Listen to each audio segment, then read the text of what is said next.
దేవునికి స్తోత్రం, మహిమ కలుగును గాక. ఇయ్యాల ఇంట్లో రేపు మట్ల, ఇయ్యాల ఇంట్లో రేపు మట్ల, ఏది నీది కాదే యేసయ్య నీకు తోడే, ఏది నీది కాదే యేసయ్య నీకు తోడే. ఇయ్యాల ఇంట్లో రేపు మట్ల, ఇయ్యాల ఇంట్లో రేపు మట్ల, ఏది నీది కాదే యేసయ్య నీకు తోడే, ఏది నీది కాదే యేసయ్య నీకు తోడే. నువ్వు తొడిగే చెప్పులకు గ్యారెంటుంది, జేబుల పెన్నుకు గ్యారెంటుంది.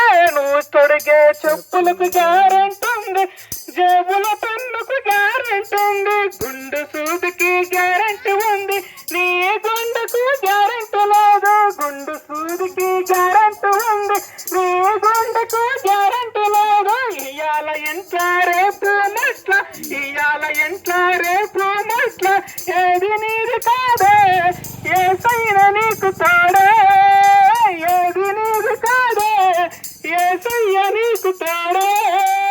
ఎంఏ చదువులు ఏటి తాలురా, బిఏ చదువులు పెట్టి తాలురా. ఎంఏ చదువులు ఏటి తాలురా, బిఏ చదువులు పెట్టి తాలురా. ఇయ్యాల ఇంట్లో రేపు మట్ల, ఇయ్యాల ఇంట్లో రేపు మట్ల, ఏది నీది కాదే యేసయ్య నీకు తోడే.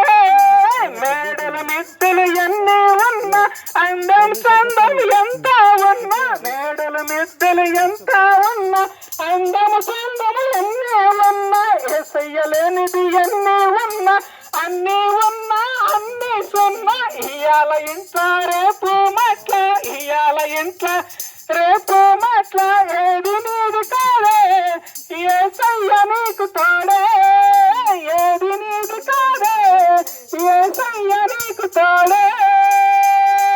హల్లెలూయా. గాస్పల్ చెప్పు. హల్లెలూయా. ప్రభునందు ప్రియమైన దేవుని బిడ్డలారా, ఈ గ్రామస్తులారా, మీ అందరికీ ఒక శుభవార్త. మీకోసం మిమ్మల్ని ప్రేమిస్తూ ఎంతో సమయాన్ని డబ్బుని ఖర్చు పెట్టి మీ దగ్గరికి రావడం జరిగింది. ఎందుకు మేము మీ దగ్గరికి వచ్చాము అంటే, దేవుడు మీ అందరినీ ప్రేమిస్తూ ఉన్నాడు. దేవుడు మీ అందరినీ ప్రేమిస్తున్నాడు కాబట్టి ఆయన సువార్తని మీ మధ్యలోనికి తీసుకొచ్చాడు. ప్రియమైన వారులారా, పుట్టుక పేరుతో ఈ లోకానికి వచ్చినటువంటి మనిషి మరణం పేరుతో వెళ్ళిపోతూ ఉన్నాడు. మరణించిన తర్వాత ఆత్మకు మరో బ్రతుకు ఉందని తెలియక పుట్టుక మరణాల మధ్య మనిషికి నచ్చినట్లు బ్రతుకుతూ మరణించి నరకానికి వెళ్ళిపోతా ఉన్నాడు. ఆ నరకం నుంచి తప్పించబడాలి అంటే యేసుక్రీస్తుని అంగీకరించాలి. యేసుక్రీస్తును అంగీకరించడం మతం మారడం కాదు, పరలోకానికి మార్గం అని తెలియజేయడమే ఈ సువార్త. కావున యేసుక్రీస్తు ప్రభువారు 2000 సంవత్సరాల క్రితం నీకోసం, నా కోసం, మనందరి కోసం ఆ పరలోక మహిమను విడిచిపెట్టి ఈ భూలోకానికి వచ్చాడు. ఆయన పరిశుద్ధ ఆత్మ చేత కన్య మరియ గర్భమున జన్మించాడు. ఆయన జననము ఒక పవిత్రమైనది. ఈ భూప్రపంచంలో మరెవరు కూడా అలాగ జన్మించిన వారు, పవిత్రులైనటువంటి వారు ఎవరు లేరు. కాబట్టి ఆ పరిశుద్ధుడైనటువంటి దేవుని కుమారుడు యేసుక్రీస్తు ప్రభువారు, ఆ యేసుక్రీస్తు ప్రభువారు ఈ లోకంలో ప్రతి మనిషిని ఒక మంచి మార్గంలో నడిపించాలని, ప్రతి మనిషిని దేవుడు ప్రేమిస్తున్నాడని చెబుతూ ప్రతి గ్రామానికి, ప్రతి ఊరికి వెళ్ళి ప్రతి ఒక్కరికి దేవుని సువార్త ప్రకటించి, ప్రతి ఒక్కరిని ప్రేమించి సహాయం చేసి ప్రతి ఒక్కరిని పరలోక రాజ్యానికి వారసులుగా చేశారండి. ఆయన ప్రతి మానవాళి కోసం ఆయన ఎన్నో ప్రయాసపడ్డాడు, ఎంతో త్యాగం చేశాడు కూడా. యేసుక్రీస్తు ప్రభువారు అన్ని విడిచిపెట్టాడండి. ఈ లోకంలో మనం పాపానికి బానిసలం అయిపోయాం, కానీ యేసుక్రీస్తు ప్రభువారు ఏ పాపము చేయలేదు. ఆయన పరిశుద్ధుడు, పవిత్రుడు. ఆయన జననము ఎంత పవిత్రమైనదో ఆయన జీవించిన జీవితం కూడా అంతే పవిత్రమైనది. ఎందుకోసము అంటే ఆ పవిత్రమైనటువంటి జీవితాన్ని జీవించినందుకు ఆయన రక్తం చిందించబడాలి అని, ప్రతి మానవాళి పాప క్షమాపణ నిమిత్తం ఆయన మరణించాలని ఆయన ఈ లోకానికి వచ్చాడు. ఆ పాప మరణం ఆ శాపము నుంచి తీసివేయాలని, ఆ పాపం నుంచి మనుషుల్ని రక్షించాలని, పాపము దేవునికి మనుషులకి అడ్డుగా ఉంటుందని చెప్పేసి ఆ అడ్డుగోడైనటువంటి పాపాన్ని తొలగించడానికి యేసు క్రీస్తు నీ కోసం, నా కోసం, మనందరి కోసం ఆయన కల్వరి శిలువలో మరణించాడండి. ఆయన పరిశుద్ధమైన రక్తాన్ని చిందించాడు. ఆయన చిందించినటువంటి రక్తము చేత మనకి పాప క్షమాపణ కలుగుతుంది.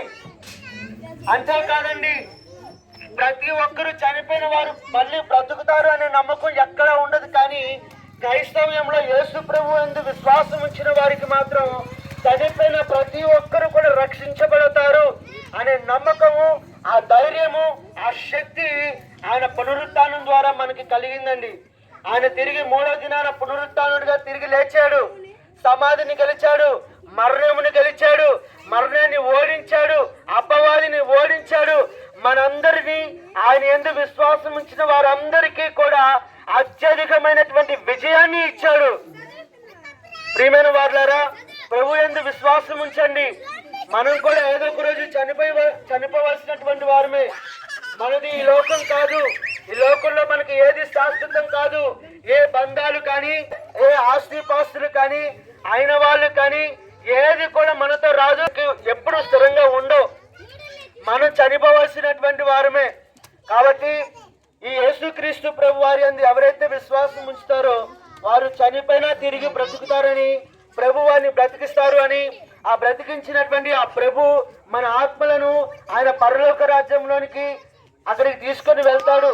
అక్కడ యుగ యుగాలు దేవునితో మనము యుగ యుగాలు కూడా మరణము లేనటువంటి రాజ్యములో, పాపము లేనటువంటి రాజ్యములో, శాపము లేనటువంటి రాజ్యములో, కన్నీళ్లు లేనటువంటి రాజ్యములో, వేదన లేనటువంటి రాజ్యములో, కష్టాలు, బాధలు, రోగాలు లేనటువంటి రాజ్యములో, ఆ పరిశుద్ధమైనటువంటి రాజ్యములో మనము దేవుని యొక్క రాజ్యములో యుగ యుగాలు జీవిస్తాము. ప్రియమైన వారులారా, ఇలా యుగ యుగాలు జీవించాలి అంటే, మనం రక్షించబడాలి అంటే, మన గ్రామంలో ఉన్న వారు రక్షించబడాలి అంటే, మన కుటుంబం రక్షించబడాలి అంటే ఒకటే మార్గం. ఆ మార్గమే యేసయ్య. ఆ యేసయ్య ప్రభువునందు ఎవరైతే విశ్వాసం ఉంచుతారో వారు రక్షించబడతారు. ప్రియమైన వారులారా, కాబట్టి ఈ సువార్తని నమ్మండి. యేసు ప్రభుని రక్షకుడుగా అంగీకరించండి. యేసు ప్రభు పరిశుద్ధమైన దేవుడు, మంచి దేవుడు, ప్రేమ కలిగిన దేవుడు, దయ, జాలి, కనికరము కలిగినటువంటి దేవుడు అండి. కాబట్టి ఆ యేసు క్రీస్తు ప్రభు యందు విశ్వాసం ఉంచండి. మనందరం రక్షించబడతాము. మన ఆత్మలు రక్షించబడతాయి. ప్రతి ఒక్కరూ చనిపోవలసిన వాళ్ళమే. ప్రతి ఒక్కరికి ఆత్మ ఉంది. ఆ ఆత్మ నరకానికి వెళ్ళకూడదంటే యేసుక్రీస్తు ప్రభుని అంగీకరించాలి. కాబట్టి ఎవరైతే యేసు ప్రభునందు విశ్వాసం ఉంచుతున్నారో, ఎవరైతే యేసు ప్రభుని రక్షకుడుగా అంగీకరిస్తున్నారో వారు నాతో పాటు దయచేసి ప్రార్థనలో ఏకీభవించండి. మీ నిమిత్తం ప్రార్థన చేస్తాం. అమ్మలారా, మీరు ఎక్కడున్నా సరే, ఎలా ఉన్నా సరే, ఉన్నపాటును కళ్ళు మూసుకొని నాతో పాటు ప్రార్థనలో ఏకీభవించండి. మీ మనసులో కూడా మీరు ప్రార్థన చేసుకోండి. ప్రభువా, నీవు నా రక్షకుడిగా రండి ప్రభువా. అయ్యా, నేను నిన్ను అంగీకరిస్తున్నా. నీవు నాకు కావాలి ప్రభువా. నాకు తోడుగా ఉండండి. నా హృదయంలోనికి రండి. నా జీవితాన్ని మార్చండి. నా పాపములు క్షమించండి ప్రభువా. నేను పాపి ప్రభువా, నన్ను క్షమించండి ప్రభువా అని ఎవరైతే హృదయపూర్వకంగా అడుగుతారో వారి ప్రార్థన దేవుడు వింటా ఉన్నాడు. దేవుడు మన మధ్యలోనే ఉన్నాడండి. మన ప్రార్థన వింటా ఉన్నాడు. ప్రార్థన చేసుకుందాం. పరిశుద్ధుడా, ప్రేమ, నమ్మకం కలిగిన మా ప్రియ పరలోకపు తండ్రి, మీ నామానికి వందనాలు, స్తుతులు, స్తోత్రాలు తెలియజేస్తున్నాము ప్రభువా. ఈ గ్రామానికి మమ్మల్ని అందరినీ నడిపించినందుకు వందనాలు, స్తోత్రాలు ప్రభువా. అయ్యా, నీ బిడ్డలు నీ వాక్యము సువార్తను విన్నారు. అయ్యా, నీ వాక్యమును అంగీకరించారు. నీ వాక్యమును తీసుకున్నారు ప్రభా. నీ వాక్యం చదువుతున్నారు ప్రభా. నీ వాక్యం చదవబోతున్నారు ప్రభా. వారందరినీ కూడా మీరు జ్ఞాపకం చేసుకోనండి. ఈ గ్రామంలో ఉన్న ప్రతి ఒక్కరిని, ప్రతి కుటుంబాన్ని, ప్రతి వ్యక్తిని మీరు జ్ఞాపకం చేసుకోనండి ప్రభా. నీ బిడ్డలందరినీ దీవించండి. నీ బిడ్డలందరినీ రక్షించండి ప్రభా. నీ బిడ్డలను నువ్వు ఎంతగానో ప్రేమిస్తున్నావు ప్రభా. నీ బిడ్డలు నశించి నరకానికి వెళ్ళకూడదని, వారు రక్షించబడాలని, వారు నిత్య జీవం పొందుకోవాలని, వారు పరలోకంలో యుగ యుగాలు ఉండాలని మా అందరి కోసం నువ్వు మరణించావు ప్రభా. అందుకని నీకు వందనాలు, స్తోత్రాలు. అయ్యా, నీవు అంత మాత్రమే కాకుండా 3వ దినాన తిరిగి పునరుత్థానుడిగా లేచి మా అందరికి పునరుత్థాన శక్తి, పునరుత్థాన బలమును మా అందరికి నీ కలుగజేసినందుకు నీకు వందనాలు. మరణాన్ని, పాపాన్ని శాపాన్ని సిలువలో మా అందరికి పాప క్షమాపణ కలిగించినందుకు నీకు స్తోత్రాలు ప్రభా. అయ్యా ప్రాంతంలో ఉన్న ప్రతి ఒక్కరిని కూడా మీరు దీవించి ఆశీర్వదించి రక్షించి మీరే మహిమ ఘనత ప్రభావం పొందుకోవమని ప్రార్థన చేస్తున్నాం. ఎవరైతే నాతో పాటు ప్రార్థనలో ఏకీభవిస్తున్నారో ప్రభా, ఆ బిడ్డలందరినీ కూడా మీరు జ్ఞాపకం చేసుకునండి. ఆ బిడ్డలందరినీ కూడా రక్షించండి. ఆ బిడ్డలను దీవించండి. మేమందరం కలిసి నీతో యుగ యుగాలు పరలోకంలో ఉండేటటువంటి భాగ్యము, ఆ గొప్ప ధన్యత మా అందరికీ అనుగ్రహించి మీరే మహిమ ఘనత ప్రభావం పొందుకోనమని ఈ గ్రామంలో ప్రతి ఒక్కరిని దీవించి ఆశీర్వదించి రక్షిస్తున్నామని నమ్ముచు, ఈ గ్రామంలో ఉన్న ప్రతి ఒక్క రైతుని, ఈ గ్రామంలో ప్రతి ఒక్కరు కాపరులను, ఈ గ్రామంలో ఉన్న ప్రతి ఒక్కరి కుటుంబాన్ని, వ్యాపారాలు చేసుకుంటున్న వారిని, ఉద్యోగాలు చేసుకున్నటువంటి వారిని, కూలి పనులు చేసుకున్నటువంటి వారిని ప్రతి ఒక్కరిని యేసు నామంలో రక్షించమని ప్రార్థన చేస్తున్నాము తండ్రి. అయ్యా నీ సన్నిధి ప్రసన్నత నీ దీవెనలు ఈ గ్రామంలో ఉన్న ప్రతి ఒక్కరికి అనుగ్రహించి రక్షిస్తామని నమ్ముచు సర్వాధికారం కలిగిన యేసు క్రీస్తు నామంలో ప్రార్థించి అడిగి వేడుకొంచున్నాము తండ్రి. ఆమేన్. ఆమేన్. ఆమేన్. ఆమేన్.